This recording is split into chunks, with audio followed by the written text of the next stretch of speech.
안녕하세요. 베델교회 임효석 목사입니다. 오늘은 우리 트리니티 신학교 크레보트 교수님 모시고 인터뷰를 하게 되었습니다. Hi, Dr. Light. Thank you for having this interview. Good to be with you today. Would you introduce yourself to the viewers of Manna TV briefly? Right, so my name is Craig Ott, and I'm a professor of mission and intercultural studies at Trinity Evangelical Divinity School, that's near Chicago. I teach missions and intercultural studies.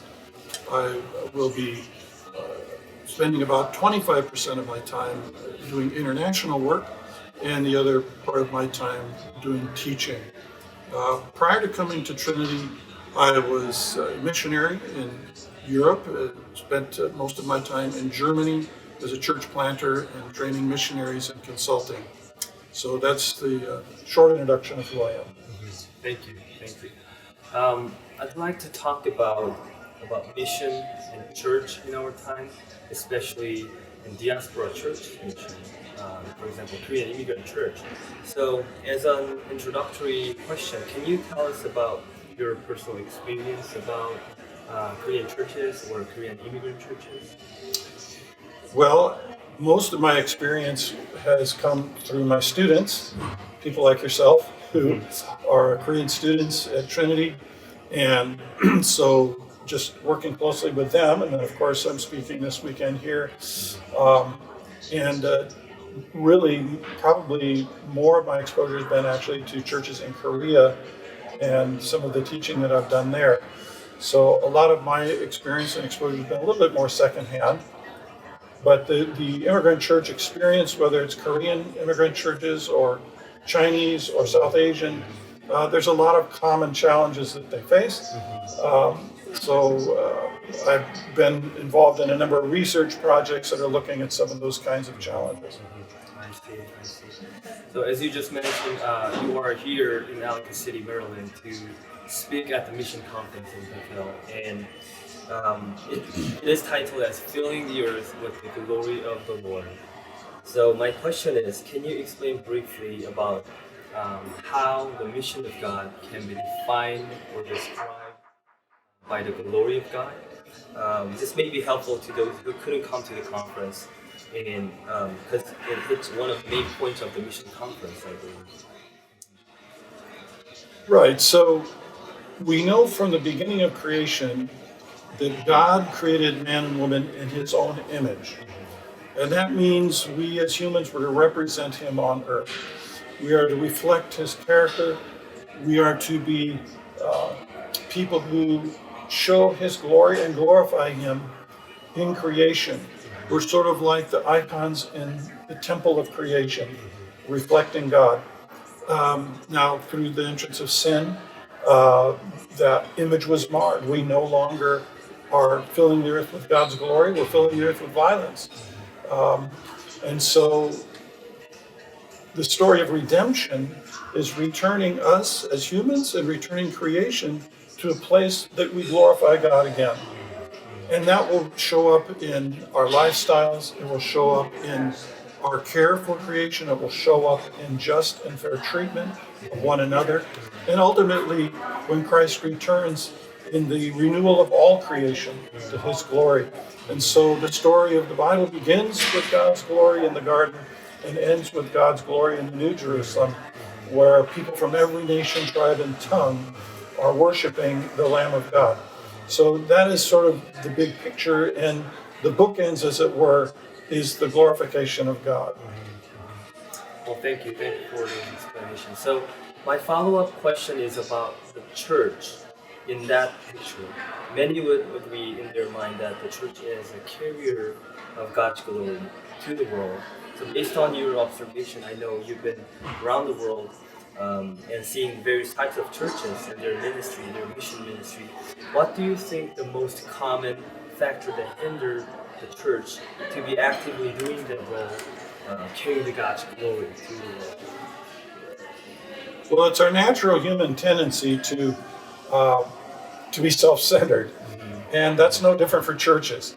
That the church is concerned about its self-preservation. And so our energies become inwardly focused.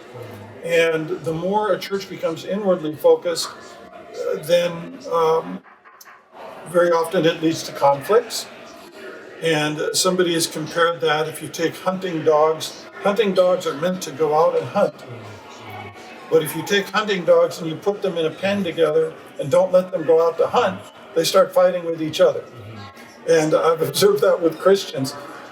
When we are not out on mission, then we become ingrown, we become concerned with ourselves, there's very often conflict, and we end up missing God's calling for us.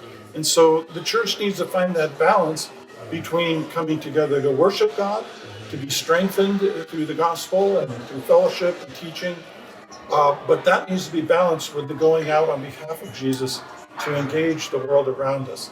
And I think that the biggest challenge is churches just become inwardly focused. I guess what you just said is very relevant to the Korean churches and Korean immigrant churches situation too. My next question is, as a mission professor who is not Korean, as an outsider perspective, how would you describe the strength or the witness of the missionary activity of Korean churches or Korean immigrant churches? I would say it's going to be very similar to most immigrant churches. The great opportunity is that when people have come new to a new country, immigrants, they're looking to make contact, social contact, with other people from their homeland. So if somebody comes here new from Korea, they're looking to find other Korean people that they can get to know. You can enjoy food together, you can speak Korean, and so on and so forth. And that means a church is a good place, an easy place for people to come together, a welcoming place. And so it can become a home away from home, as it were. And that's an evangelistic opportunity to share the gospel. And we know that immigrant churches have a very high rate of conversion, that they lead other people to Christ. Sometimes even more so than in that person's country of origin. And so that's a great opportunity that immigrant churches have. The flip side, of course, is that, again, they become so concerned with reaching their own people that the vision for reaching beyond their own people can be weak. And I think that characterizes the Korean church as much as most other immigrant churches. Thank you so much. So in Korean immigrant churches in U.S., there are many mission-minded, mission-focused churches having the same spirit as the churches in South Korea do. But there seems to be a thought, at least under the water, like, immigrant life is tough already enough. Working from dawn to late night, and we need to survive first, focusing on themselves, like you said, inward, and the church is considered as a shelter or a community of comfort for those hard-working immigrants. So can you give some encouraging word for those people? It can be example if you like. Well, one of the things that in our ministry when I was a church planter in Germany was very important, as a leader of the church, that I don't overwork the people in my church. As you say, people have their jobs and they're working many hours a week. They're coming home tired.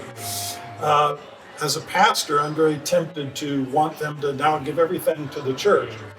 And that can then overwhelm them or make them feel guilty. So I have found I need to reduce the amount of demand, but then when there's something that's really important, then really focus on the most important things. Because I think sometimes we have so many programs and so many events that our people become tired. The leaders very often burn out. And so we have a hard time finding leaders, and that then becomes a vicious circle. So doing more with less, so to speak, fewer programs, but then well-done programs. The other thing too is helping people to see their daily workplace as a place of ministry, as a place of worship. So the church is a place where we go to be strengthened, to be taught. You're not going to get that in your workplace. But the workplace can be a place where I honor God where I reflect Christian character, where I'm a witness and do acts of kindness to the people around me, and helping people to see that as a part of their Christian life, and not that the two are separate. Thank you so much for the insight. I guess many Korean church leaders and lay members would want to hear more about that one. Definitely, because I myself want to delve into this issue a little more. But my last question is about COVID-19. I guess it is so relevant to mission in our time.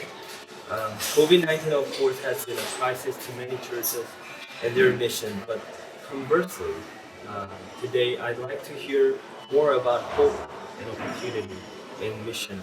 How do you think, as the COVID-19 situation has been opening the new door in global mission in our time? So the most obvious is the use of media and technology to bring people together. So of course, as churches were not able to meet, then we began using virtual worship services and so forth over the internet, which had not been done very much before, a little bit, but now it's become more common, particularly in theological education and leadership development. So whether it's a formal theological program or more workshops and training type events, well, with using Zoom technology and various other platforms for remote instruction, which can be real time with interaction, that has opened up tremendous opportunities for people all over the world via the internet to have access to theological education, to different training events, to networking with other leaders in other parts of the world. And we are just now beginning to even see the potential for what that means for the global church. So there, in the midst of this, there's obviously the challenge, but that has forced us to explore these new technologies and other kinds of vehicles for connecting people. Well, thank you so much again for having this interview today. 지금까지 우리 트리니티 신학교의 크레고트 교수님과 함께한 인터뷰였습니다. 감사합니다.